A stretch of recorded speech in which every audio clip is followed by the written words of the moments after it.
All right, peace and blessings, family. Peace and blessings. Assalamu alaikum, shalom. Thank you for taking the time to watch this video today. Today we're going to be talking about my analysis of Woman King. I've heard several different opinions on it, and some people's opinion I agree with partially, and some I found to be way out of the bounds.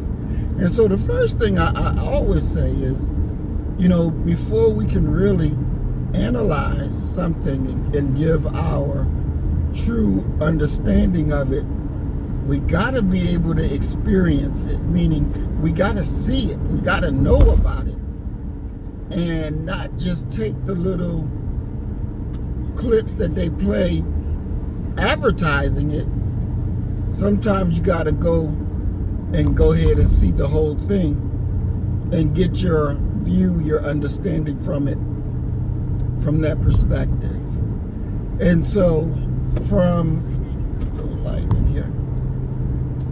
my perspective, already have taught on our sisters from Dahomey, and looking at the movie based on real life events, historical events. Overall, it was a good movie. It was a good movie. I know a lot of our people complain about the slavery part, where, they are culprits in slavery. They made their riches from dealing with the cracker and selling us. This is an actual fact. But we are mature people. We know that the whole planet, every people on the planet, had a hand in our being turned into slaves. We know this. This is the history. So to be upset, and I understand your upsetting, this upsets you. I get that they made their money from selling us. They got rich selling us. That's true. That's actual facts. But that ain't the whole story. We can't define, just think about it, right? There was a time when we were ignorant of the knowledge of self. And in our ignorance of knowledge of self, we did things that if we would have had that proper knowledge, we would have never done.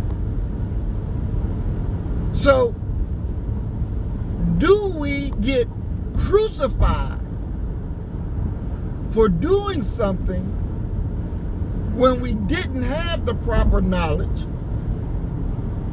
Now that we got the proper knowledge and we don't do that behavior any longer, do we still get crucified for it? No. Now you should make repair to the damage that you've done when you were ignorant. You gotta repair what you done when you were ignorant. Now, in some cases, the repair work, apologize, don't return to that behavior, and be right. And some people accept that and say, hey, shit, I can rock with that. Some is paying restitution. But it's something that needs to be done in expiation of sin, of wrongdoing. Now, as I said, we know that they sold us into slavery. We know it. And they owe us. They owe us. But the movie was motivational because it showed you what you were capable of. What you're capable of in reality. See, y'all jump on this goddamn Black Panther bullshit, Wakanda and all this make-believe. But here is something that was done in the reality of time, in the reality of space, not a figment of your imagination. This is why they cut you off from your history. Because if you don't know your history, you don't know what you're capable of doing. So, even when you look at the term woman king,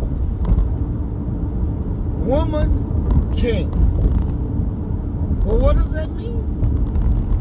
And they explained it in the movie. Because the culture was that the woman was just as valuable, as important as the man. That you don't have one without the other. So you have a male version of God, you have the female version, the second self of God. You have two ruling. See, the Western world, they have the king, he make all the decisions, and the queen is the headpiece. She there for show. But a woman king has authority, power, can give commands, make decisions, because she's a head of state. Queen can only make decisions that she's allowed to make, given authority by the king and approved by the council. That's a difference. That's a big difference. Watching the movie and seeing what they go through to be trained to do their job the way that they do it, it was invigorating. It was a beautiful, welcome sight, to say the least. It was powerful. Because black women in America today, even though they have been the tip of the spear in our fight for justice, it has always been the black woman leading the way, organizing the way, pulling things together to make it happen. That has been the reality. But when you understand the Amazon myth that the Greeks write about, when they met our sisters in Dahomey, they said this is the reality of the women of the Amazon. They said this is the reality of Greek mythology. I'm going to say that again. They said this is the reality of Greek mythology. Facing fierce black women that won't hesitate to knock your block off, to take your head, that will not hesitate. Now, you see the dynamic in the movie of where the sister who became the woman king, She had some serious decisions to make. Because at one point, the king was ready to take her as a wife to be the woman king. But yet her daughter that she gave up when she was raped made a 360-degree circle and back with mama, when mama realized, oh shucks, this is my daughter. This is my daughter. Then things got different. And that mothering instinct took over, and the instinct of leave nobody behind. King forbid her to go get her daughter because they beat the two other kingdoms and the Crackers. They beat them, and the army was filled with men and women. But the women were the tip of the spear. And they defeated those people, but some of their people got captured.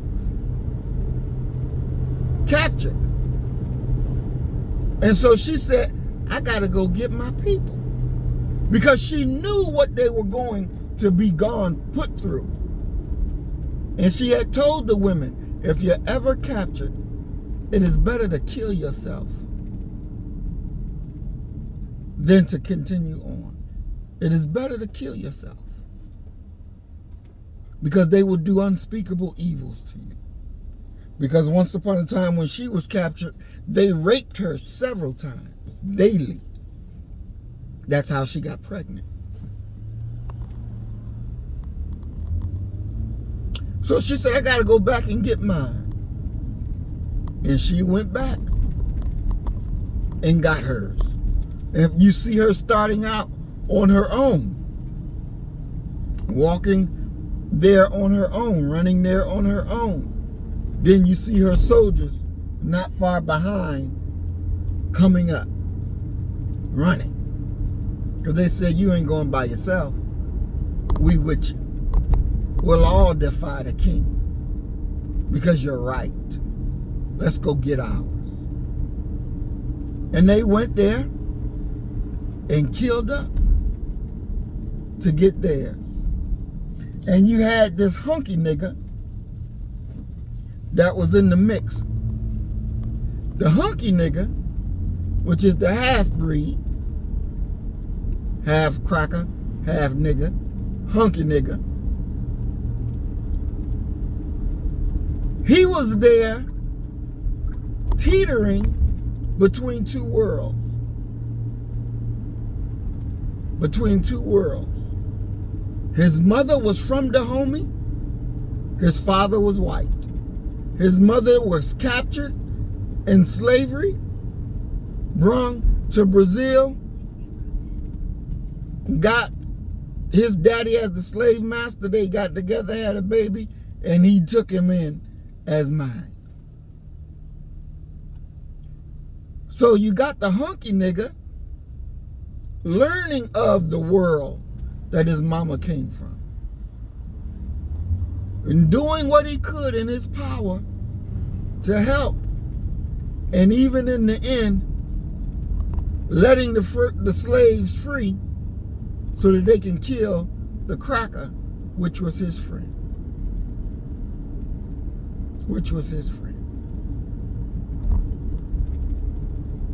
But he didn't belong in Dahomey.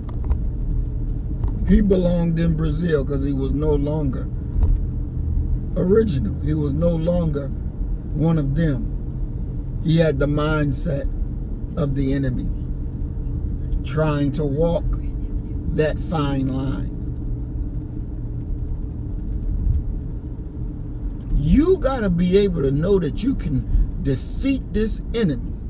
And that's something that the enemy never wants you to understand that you can. Never wants you to understand that you can do this.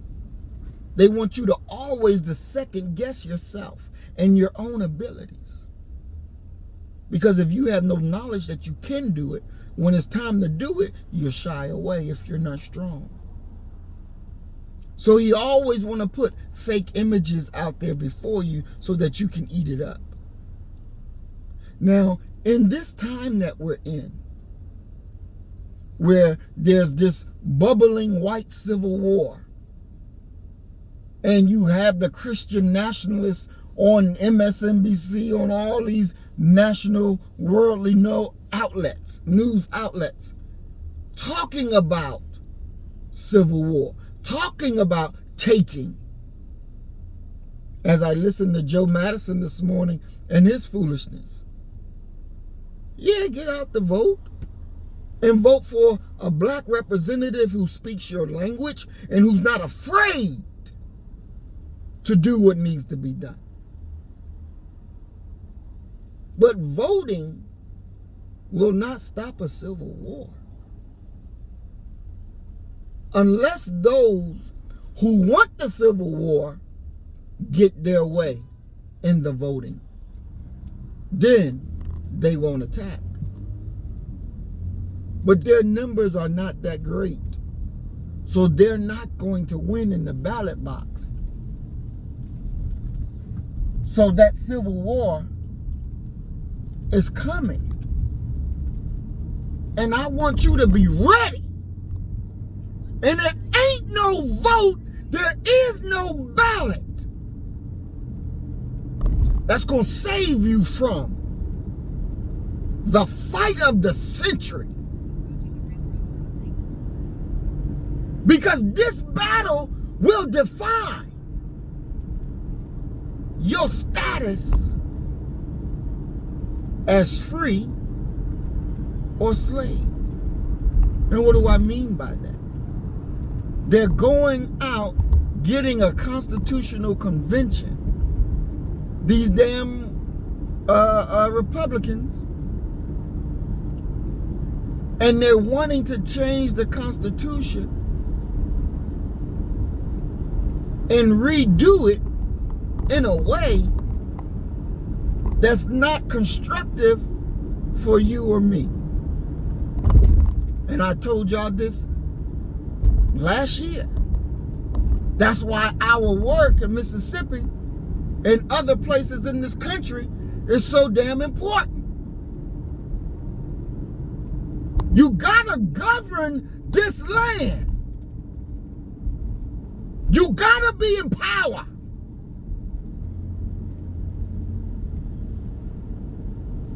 Because the fight is coming. Now, if I got a whole black police force filled with black first police officers that's willing to kill and protect black people, we're doing good. And we got another force that's built up, ready to support them. We're doing pretty good. See, a lot of y'all say it all the time. Oh, this ain't checkers, this chess. But you live playing checkers. You don't live playing chess. You don't think, what's my next move 3 moves ahead? You live your life playing checkers. And those of us that think and understand and analyze can see it, see the moves, plot our moves and our counter moves, because we know what the enemy gonna do. Their shit is always the same. It don't change. It don't change because it has not been defeated.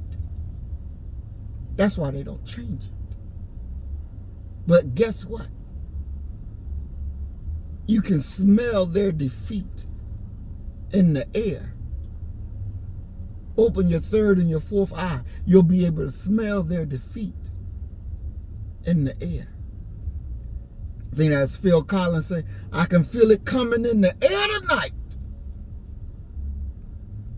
Yeah. Your defeat is coming. It's here. So while they're ramping up this Civil War stuff, don't you be foolish. That's why you got to be trained physically, spiritually, mentally, prepared. That's why at the last conference we were at in Mississippi, and Baba said, Brother Muhammad is the only one at war. We're in a room full of people that's supposed to be at war. And I'm the only one. And I saw it. And at first I didn't really understand. Why y'all, I'm scratching my, why y'all not doing this? Why y'all doing that? What the hell is going on? Because you're playing make-believe. You're making dumb decisions that will eventually get you killed. Mark my words. You're making dumb decisions that eventually will get you killed.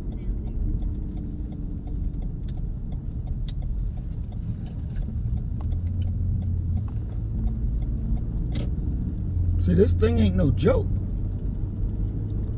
This the real deal. But too many of our people want to act like this is a game. Then be surprised when you wind up dead. Because what you thought was a game, the reality has now showed itself. The reality has now showed itself.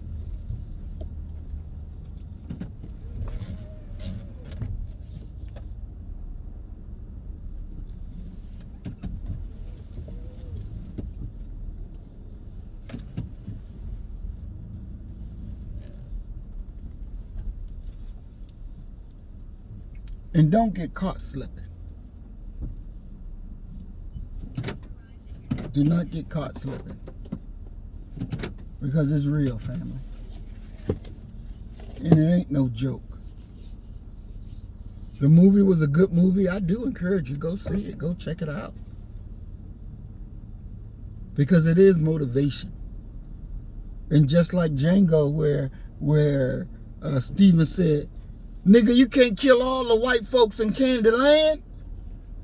Candyland always gonna be here. Only if you allow it. Only if you allow it. You kill the nigga in you, I'm gonna kill the nigga in me, and our God will reign supreme. We are Black First. Today, tomorrow, and forever. Love you, family. Peace and blessings. Assalamu alaikum. Shalom. I'll be doing a live coming up here real soon. And the title of that will be The Enemy of God. So when you start to see it, please make sure you tune in, be a part of the live audience, because we're going to jump in this thing real big. Love you, family. Peace and blessings. Assalamu alaikum.